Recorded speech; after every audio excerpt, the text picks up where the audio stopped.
Training. Yeah, that dreaded yet hopeful word. We all love those Zone 2 days, but what about those rough interval sessions that drain every ounce from your legs and sometimes your soul? Hi there.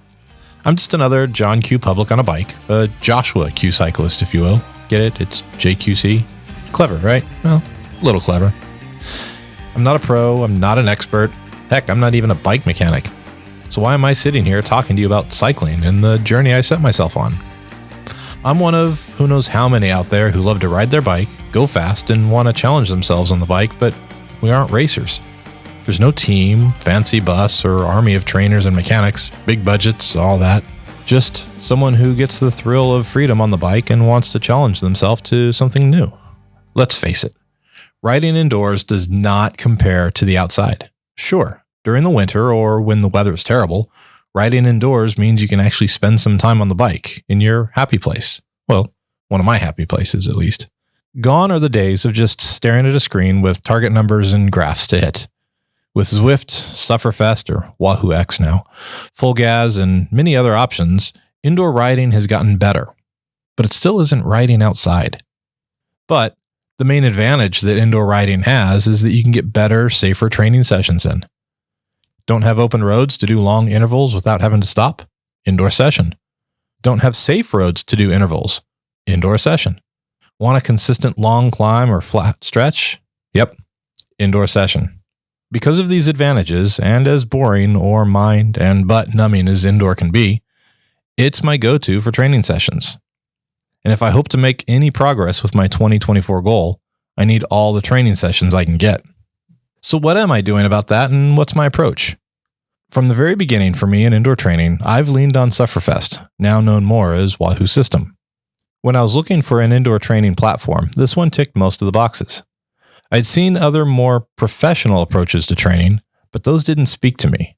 And let's be honest, any good training platform is going to be mostly similar to any other, at least with the plans and the numbers needed for intensity, variation, and number of intervals. It's really how all those graphs are presented to the rider during the sessions that help one platform stand out from another. With Sufferfest, I found that not only was I getting in some wild sessions, but the story or the mythology behind the land of Sufferlandria really caught my attention too. Sufferlandria is a country that the user is a citizen of, and the main rival country to Sufferlandria is Couchlandria. And we don't want to be Couchlandrians, right? See, the idea is Grunter von Agony is your trainer and coach for the Sufferlandrian team, and you don't want to let him down. Yeah, the story part might seem silly, but who said you can't have a little fun while sweating inside on your bike, pedaling hard to nowhere? The way you get incorporated into the whole fictional world during your training sessions is with the visual component of the sessions. Instead of just looking at graphs and numbers or computer avatars, Sufferfest uses real UCI race footage and puts you and your efforts right into the peloton. You are part of that race. That kind of immersive sensation helps me mentally get into the sessions. But it's not all funny messages about lactic acid pools or writing your name in lava. Before, during, and after each of your sessions, you'll get information about why you're doing these intervals or cadence or recovery. You get the science behind what your muscles or heart is doing and how these rides are created to improve your outcomes. These videos have been designed by coaches and sports scientists to maximize your time and improve your performance. Of course, I might be a little biased because a few years ago I tortured myself and did the Knights of Sufferlandria challenge and earned my knighthood. So that's where I turn for training. Yeah, I do a bunch of Zwift rides as well, but that's when I need to just hop on a bike for a quick recovery session or a Zone 2 day. Or I'm just looking for something a little social for rides before the sun comes up. Again, I'm closed off in a room riding a bike to nowhere, so the social part can sometimes be nice. I needed to set a new baseline for training. I've been doing Zwift rides, but not really Sufferfest rides.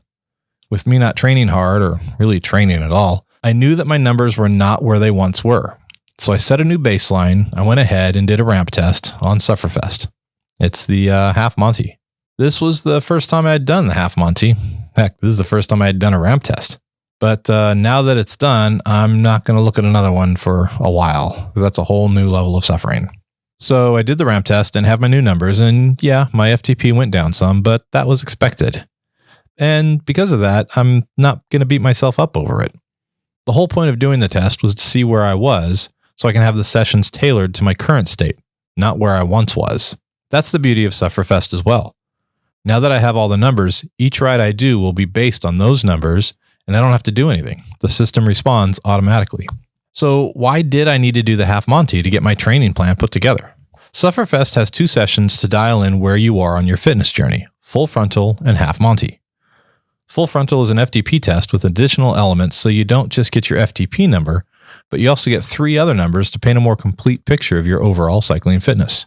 So in addition to FTP, you also get your neuromuscular power, your anaerobic capacity, and your maximal aerobic power.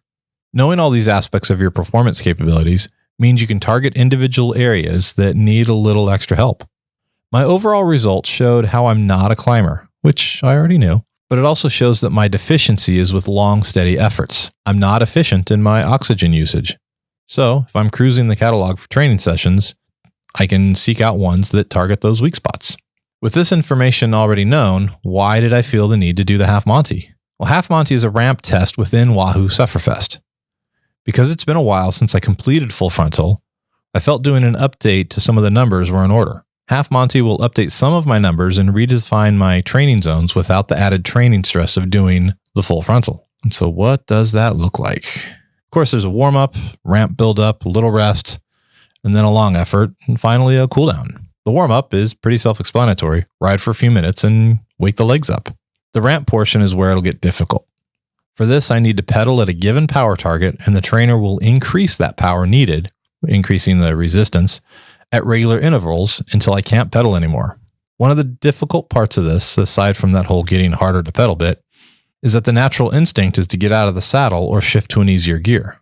Well, since the trainer will be in erg mode, and which means it's taking control away from me and forces me to pedal at a specific power, shifting won't have any effect. Also, getting out of the saddle can give wild swings to the numbers and throw off the whole process. So I have to sit there and pedal and just grind it out until I can't grind anymore. Once I hit the wall, or more accurately, the wall hits me, then I get a little break and then back to a constant pedal. This time at a steady 20-minute pace where the goal here is heart rate target.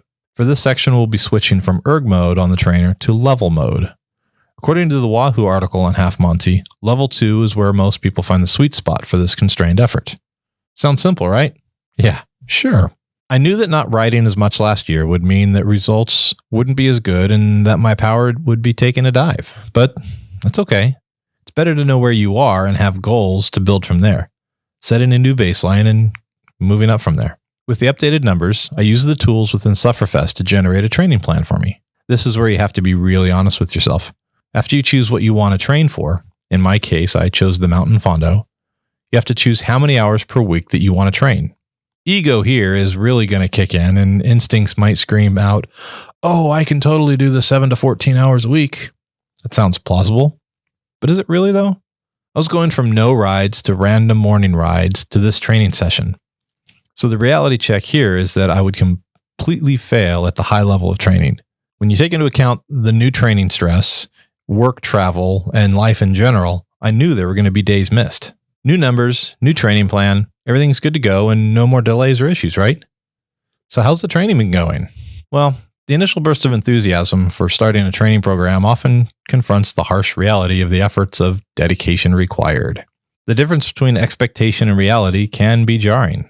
One of the things you have to remember is that there's no immediate significant progress, but instead the training is all about the gradual nature of physical improvement. When results don't materialize as quickly as hoped, motivation can wane. It's a psychological barrier known as the expectation gap, and we all deal with that.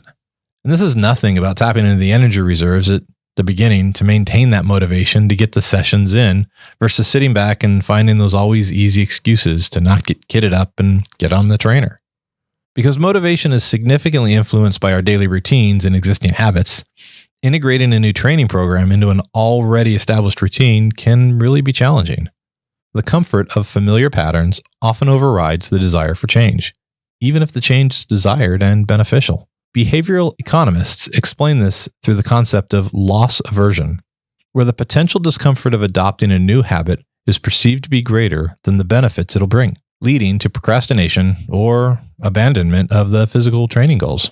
Moreover, with the prevalence of social media, especially with Strava in this world, and the tendency to compare one's progress with others' highlight reels and shared rides can kind of lead to a demotivation. This is known as the social comparison theory. It suggests that observing others' achievements can sometimes diminish one's own sense of accomplishment and deter further effort. So yeah, Strava is a fun tool to have, and the social aspects can be nice, but it can also hinder and demotivate us. I mean, picture this. You just got done with an intense 45-minute training session. But because of the intervals you were doing, maybe low cadence hill climbs or single legs, perfecting your form, you might notice that your average speed is pretty low. Your miles traveled, albeit virtually, are low. So now you pop onto Strava and you see others doing similar distances or time out on the bike, and your numbers are much lower. It doesn't mean you worked less. Remember, you left a pool of sweat on the floor and was killing each interval with the evil erg mode holding you to the task. But it doesn't look like that on a scroll of Strava activities. A quick glance and it looks like you aren't putting out the power that others are. Now, imagine some Zone 2 session and it's really disheartening. You know you can go faster, have a higher average speed, or cover more miles in that time frame, all of that. But we, the viewers, aren't seeing the whole picture of what your ride was for. You shouldn't be comparing yourself against anyone but yourself. Overall, it's you that you're trying to get better than. Anyway, let me get off that soapbox, and yeah, maybe it's something also I needed to hear myself say out loud to remind myself.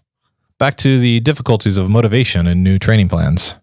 Physically, the body's response to the initial stages of a new training program can also be a deterrent.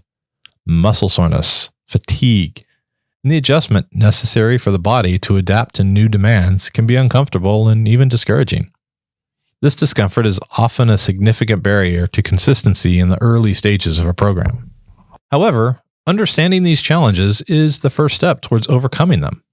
Strategies such as setting realistic goals, like not assuming you can cover 10 hours per week training out of the gate, focusing on incremental progress, seeking social support, and gradually integrating physical activity into one's lifestyle can help bridge the gap between desire and action. Recognizing the value of patience and persistence, 2 words I've been saying a lot since the Florida Gran Fondo, is crucial. Finding intrinsic motivation by focusing on the reason for pursuing the training. Remember back when I was talking about my why? Personal benefits of training, such as improved mood. Remember, cycling is my happy pills. Increased energy levels. And a sense of achievement can sustain one's commitment even when external motivations falter. The struggle to stay motivated in a training program, despite a genuine desire to engage in one, is influenced by a complex interplay of psychological, social, and physical factors. We have to acknowledge these challenges and adopt a mindful approach to training. We, or I, can navigate these obstacles more effectively, leading to a more rewarding and sustainable engagement with their physical fitness goals. But what else do I need to do in order to get my body and mind ready for the next Fondo? You know what? It's going to have to wait to the next episode.